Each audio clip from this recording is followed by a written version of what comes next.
Hi guys, it's Kingpin. One of the strongest build in the entire PoE history, Prime Temporalis, is back. The performance is really almost as same as Prime Temporalis. I'm gonna provide 5 versions of guides ASAP.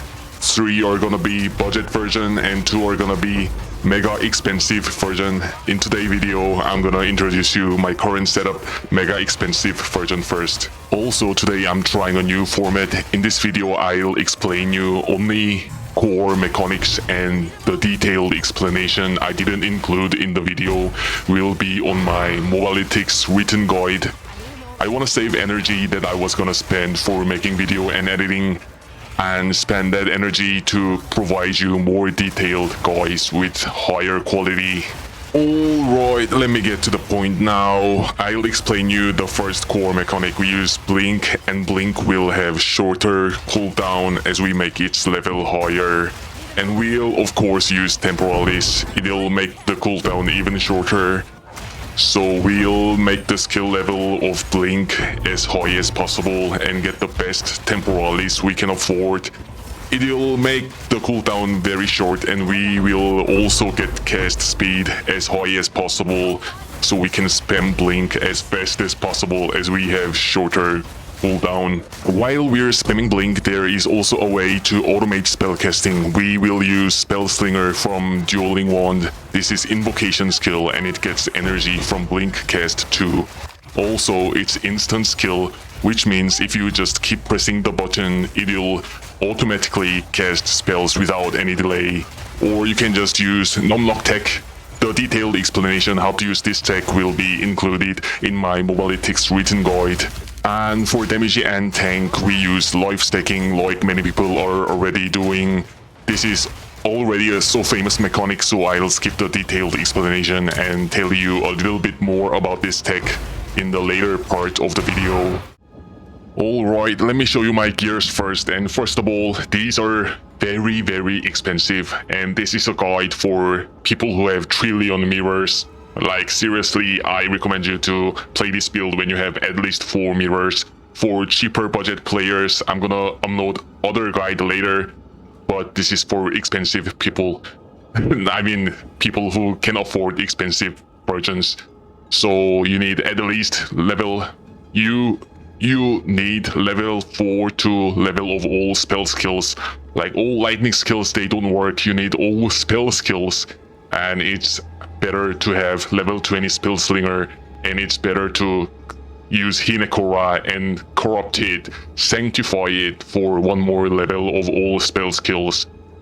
And these are just common life stacking gears. And the ring, I even used skill speed because I wanted the cast speed to be as fast as possible so we can move faster.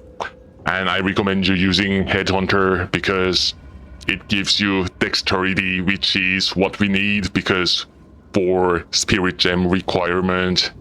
And we also take all attributes here, and strength and maximum life is just generally good for us.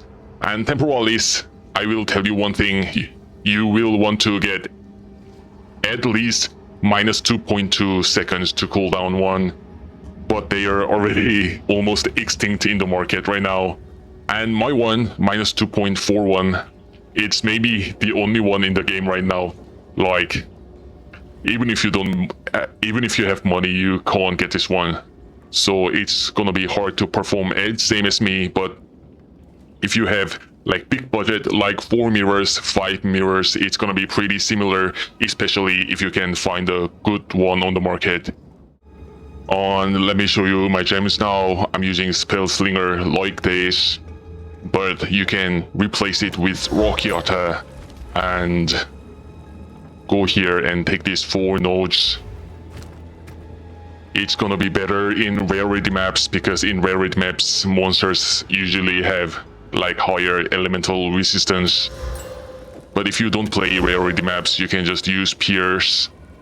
And also you can use like Fireball or Arc with Nova projectiles. They are also pretty strong. I just prefer Spark.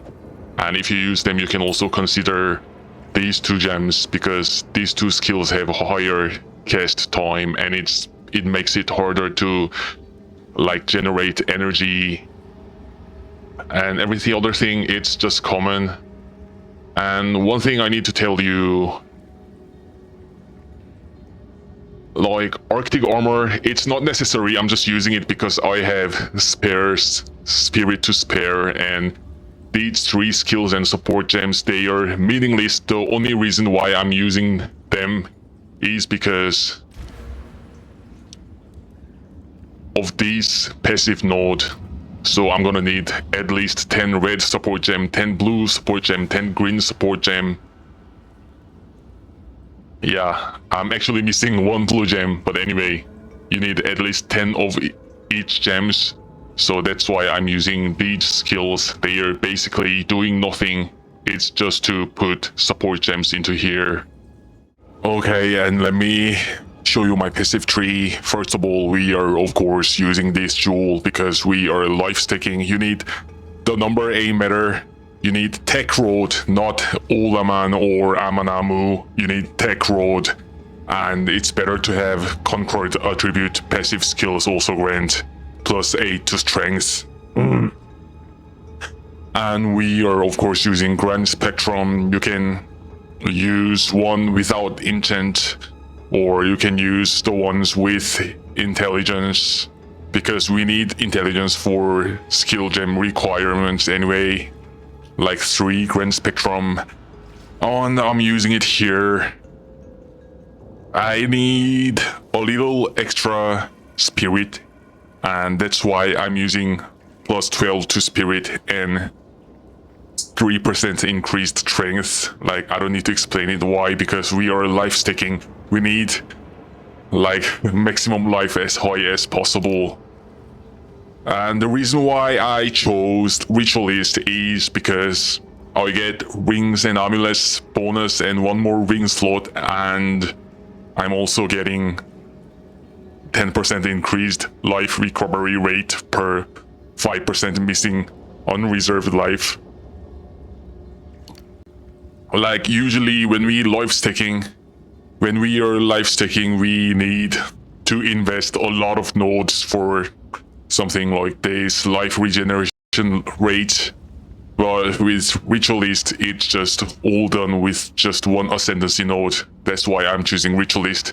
But if I min-max it to the end, Blood Mage might be better, but my low IQ brain like couldn't min-max it quickly enough.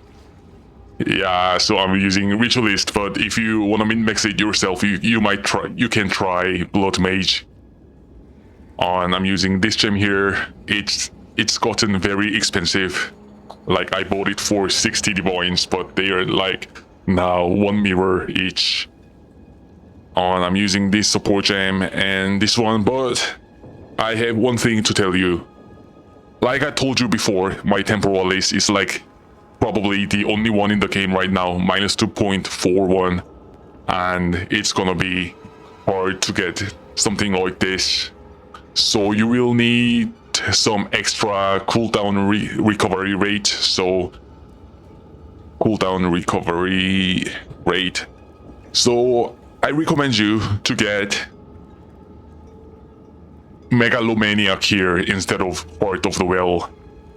And you can get something like this. No, not this one, reduced skill effect duration. Like something like this.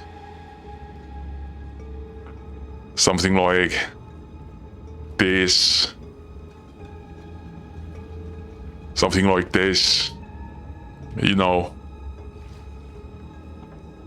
And you can also use Amulet Anoint for 1 more cooldown skill. So that way you are gonna have higher like cooldown recovery rate, and it's gonna help you a lot if you don't have -2.41 Temporalis.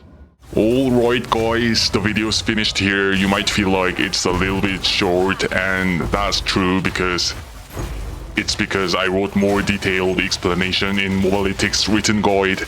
If you wanna play this build, please check that out. Also, it's mega expensive version. I recommend you to play this build when you have more than 4 mirrors.